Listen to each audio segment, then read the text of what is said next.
Hey yo folks, what is happening? Welcome back to the channel and to another video. Happy belated 2025 to all of you out there watching. I hope the new year treated you good and that you stayed safe as well. But we are back, folks. 2025, we're here with our very first video and we're gonna do something a little different. Now, I do have to say really quick that today we are not opening any Pokemon cards in this video. So if you guys did come for that, I do apologize. There will be a lot of talking, but if you tune in Friday, right, come back to Friday's video. You'll see me open up a Terapagos EX UPC box. Super fun video to film. You guys will definitely enjoy it. But like I said, I wanted to start off 2025 a little different. So I'm going to be answering some questions that you guys had for me.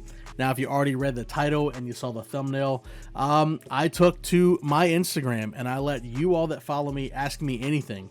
And when I say anything, I really meant anything. And surprisingly, I didn't get a lot of crazy questions. And by crazy questions, I'm talking about like the super duper ratchet inappropriate stuff that I can't be putting on YouTube. I'm not saying there wasn't any. You know who you are. If you're watching this, you know who you are. You freaking cochinos. That's crazy. But anyways, there were actually really good questions though, guys. Super awesome questions. You guys asked about Pokemon, you asked about my life, about YouTube, stuff like that. Even some fishing questions. Super awesome. Now, there were 41 questions total that I did have to go through.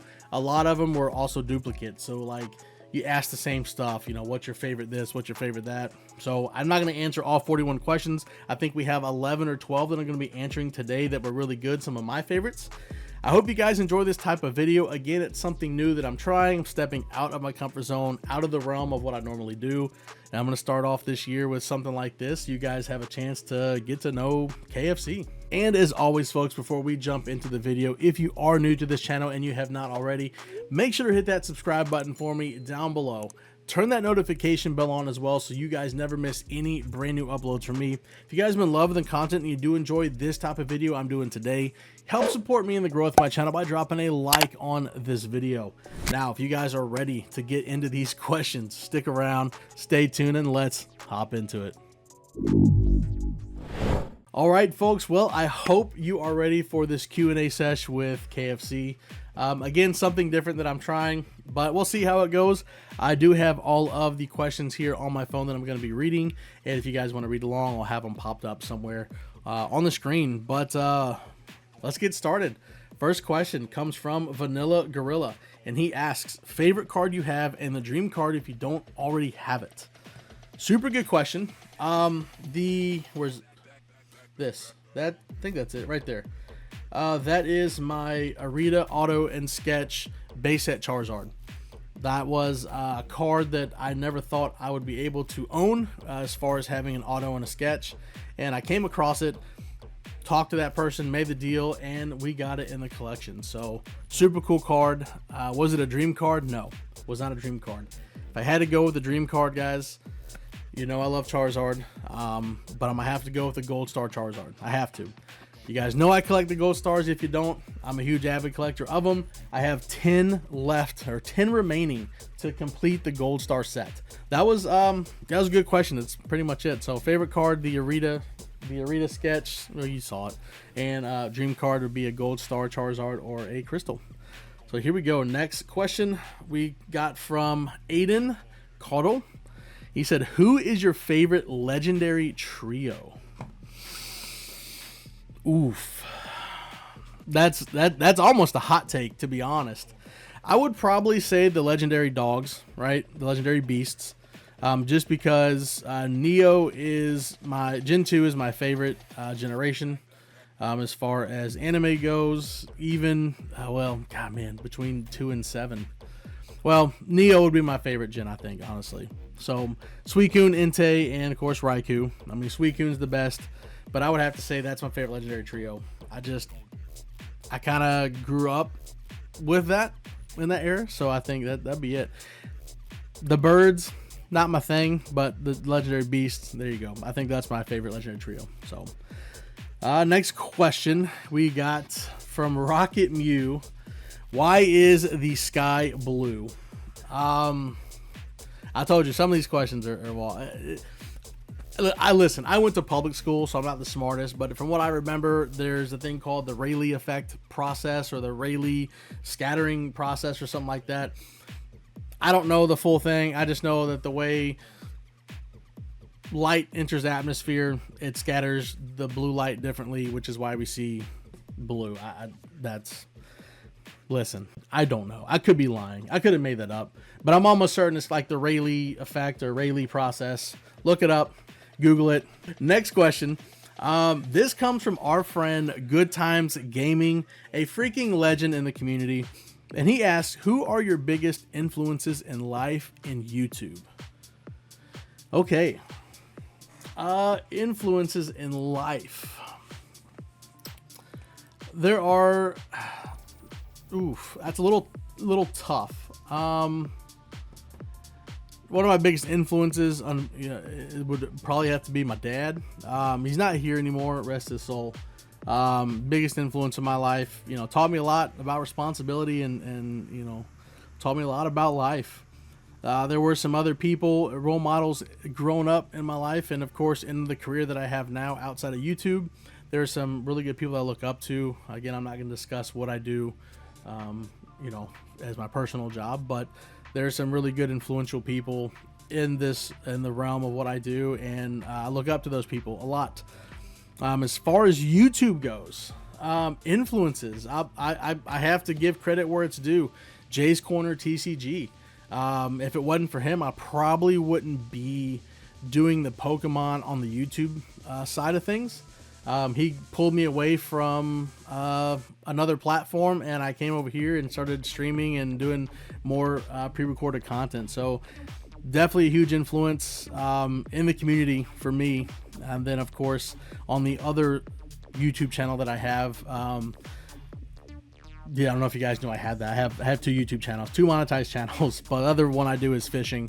And there's some guys, some big avid anglers on that side that kind of brought me into that. So yeah, I shout out to Jay though. If you're watching, man, if you watch my content, bro, that's awesome. You're the reason why I'm over here, and I can't thank you enough, man. It's been a blessing. And of course, if you guys are not following him, shameless plug it. Let's go. You can make sure to go follow him.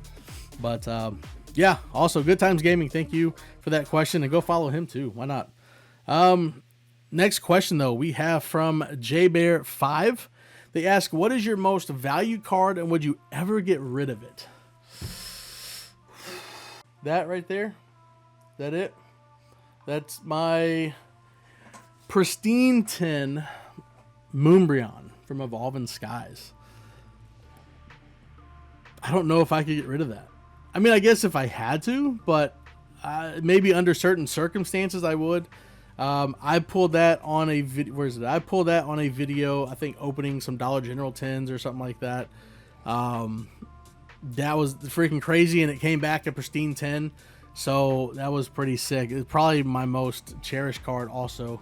I know my big head's in the way, but yeah, no, super cool. I think it's worth now. I think I looked on Collector, and it's about $2,600 in a pristine 10. So definitely my most valued. And if I had to get rid of it, I would if the circumstances, needed me to. So awesome question. That's, oh man, because there's so many cards that I do have as far as most valued, but I probably would say definitely the Moonbreon. So all right, let's move to the next question we have from Mr. Blimpy. Who got you started collecting Pokemon and when? You guys are about to make me show my freaking age. So, oh gosh. It was 97. Oh, here we go. 97. I was in 7th grade, I believe. And I had a cousin that lived in Germany, and they had people that traveled all over. And I remember they sent me, my cousin and my aunt and uncle sent me some Pokemon cards from Japan in 97. Maybe not 97. I don't remember. I was in 7th grade when I got my first Japanese booster pack. I didn't know what they were. And then I remember in 8th grade when they came out like in English and stuff, I got sent a pack of German cards. They were living in Germany, like I said, and I got a base set pack of German cards. And I thought they were cool. I didn't really know anything about them, but I was already like a collector of cards anyways with sport cards. I collected a lot of baseball and a lot of basketball. And of course, during that time, I think in about 95, 96, I was collecting Magic and playing Magic. So this was a new TCG game that came out. So I was collecting before I realized that like I wanted just the cool cards, the holos. And I kind of started collecting about 97 or 98. So yeah, middle school, junior high, I think is what they called it. Junior high was the 7th and 8th grade for me. So yeah, 97, 98. God bless. I'm old. I'm freaking old. Next question we got from the Pokeplug 606. How did you get comfortable talking to the camera? That's actually a really good question. I never really thought I would be the type of person that would do any sort of YouTube vlogging stuff. But when I did my my fishing channel back in 2018, I just, you know, I was embarrassed at first. Like I would be hiding in trees and stuff, doing like intros, or I'd be in my car hiding, you know. Now I'm just like, whatever, it is what it is. Like, you know, my face is already out on the internet, so it doesn't really matter. It's just, it doesn't faze me. It did at first, but it just, all of a sudden one day I was like, I just don't care. You know, I don't care. If you look at all the people that are out right now in public filming TikTok and Instagram and stuff like that, doing these dumb dances and looking stupid, like if they can go out and like do that, like why can't I just be on a camera vlogging or talking to a camera inside of a stream room? So I just kind of look at it that way, because when I see people doing stuff like that, like honestly, I look at it, I'm like, whatever. So I figured about 99% of people do that same thing, so nobody really cares. But who else? Next question we got. Oh gosh, what happened? We got from Stash Bros on Drip. I'm almost gonna be certain that this is from my friend Jesse. Cinco or top water frog? Now again, I'd mentioned just a minute ago that I do have a fishing channel, and this is a fishing question. Man, you're talking about two completely different water columns, man. You're talking about working it slow off the bottom with the Cinco, or you're talking about a freaking topwater frog, you know. I'll tell you what, I'm going to find it. Hopefully I don't look stupid when I say this. I hope this clip answers your question. See if we can get something on this frog. And we'll see if we can get to the other side there. But I wonder if...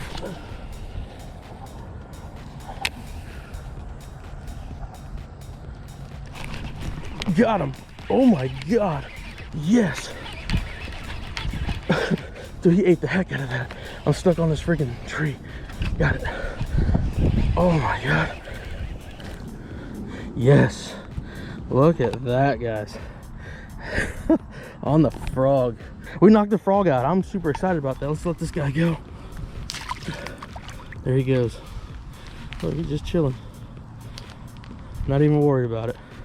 There you go. Topwater frog, man. There's nothing like a topwater blow up. So yeah, I have to go with topwater frog. Next question comes from Danny the Manny, one of my mods. We have, would you like to be a full-time YouTuber? Man, I kind of feel like I am, even though it's not my #1 source of income. Because YouTube, I'll tell you this right now, if anyone does get into YouTube or they are thinking about it, just know that it does consume a lot of time and a lot of your life. But if I would like to do it full time, I'm not completely sure, just because I absolutely love what I do for a living. So I don't know. It would take a lot for me to leave what I do now. It really would, because I enjoy what I do. I'm very passionate about what I do, and I just don't know if I could not ever do that. Do I love YouTube as well? Absolutely. I freaking love YouTube almost as much as my career.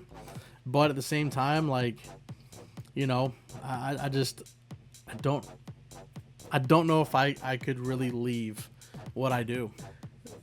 I don't know. That's kind of a hard question. Most people probably would say, yeah, absolutely, but I don't know, because you got to think, doing YouTube, right? You know, you are on the grind. You ask anybody. I mean, I'm only at like 1,700 something subs, so I'm not you know, I'm a small fish in a big pond, but not a, no pun intended on that. But think about like the amount of videos that people put out, right? And for me to do a video, I don't have an editor. I do everything myself. So it takes me about, 2 to 3 hours to edit a quick video. Like this may take me about 2 to 3 hours to edit this, on top of the time that I have to film it and everything. So now I'm taking about 4 to 5 hours out of my day to do everything just for one video. And then for people to do it every day or have kind of preloaded videos for scheduled content. I mean, when I was doing my fishing channel before the easy way to get monetized, I was filming 3 videos a day, and I was doing it after I got off work at 8 a.m. So I'd get off work at 8 a.m. I'd have the rod in my car. I'd go out to the pond. I'd freaking fish. I'd catch stuff, make a video, go home, eat, take a nap, go back out, do another video, and then stay all the way out until the evening and just filming videos. Then I'd go home and edit. It's a grind. It's a job. So I don't know. If I was younger, maybe, but right now. The next question that we have comes from Gonzo. What is your only feet link? Only foots. This guy. Yeah, I put this in there. You're welcome. So if you guys are trying to get down on the only feets, I'll drop it down here. Follow me at Toe Biden, baby. Toe Biden.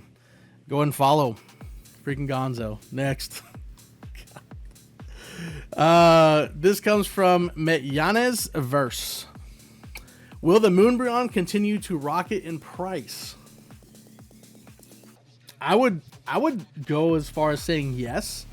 I think one, because of just kind of where it's been in the spotlight, and now you have the Sunbryon that come out in Terrestrial Festival, which also be in Prismatic Evolutions. I think you'll see a plateau of where it'll stay for a little bit, and then once those become obsolete, you're gonna just see those start climbing, right? You're gonna see it do exactly what Sun and Moon did, right, with the LNL from Team Up, the Latios and Latias. You have a card that was around that $400 or $500 mark, raw, and then all of a sudden, boom, took off. And now you see them in the thousands now. So I definitely think that we could continue to see it go up in price. Maybe not at a fast rate, starting with Prismatic Evolutions coming out, but I do believe that we'll still see it climb. So I'm not a poke investor. I don't do investments, stuff like that. I'm not even good at numbers. Again, I went to public school, but on a common sense level, just seeing the pattern that it's got, I would definitely say that yes, this could keep going up in price, and it may be a good investment to have if you get your hands on one. So yeah, awesome question. Yeah, I think that's pretty much it. There's nothing else. Yeah, no, that was freaking awesome. Again, about 11, 12 questions. What anything crazy is probably gonna be for a short video, but I enjoyed that. If you guys want to see more videos like that, I can go back to Instagram. Make sure you follow me on IG. Same name, just look for me on there. I'll do these more if you want to. Ask anything and anything else you want to know about me or stuff like that. Go ahead and ask away. But yeah, that's going to be it for the video, guys. Again, we're starting off 2025 a little different. I hope you all enjoyed this kind of content. We're more face-to-face. But I'm going to get out of here, folks. Make sure to tune in Friday to our video, again, opening up a Terrapagos EX UPC box. Super awesome video. But I'm out of here, folks. I love you guys. And, of course, you are part of the greatest subscribers here on YouTube. I mean that. And until next time, folks, keep collecting, and I will see you all on the next video. Peace.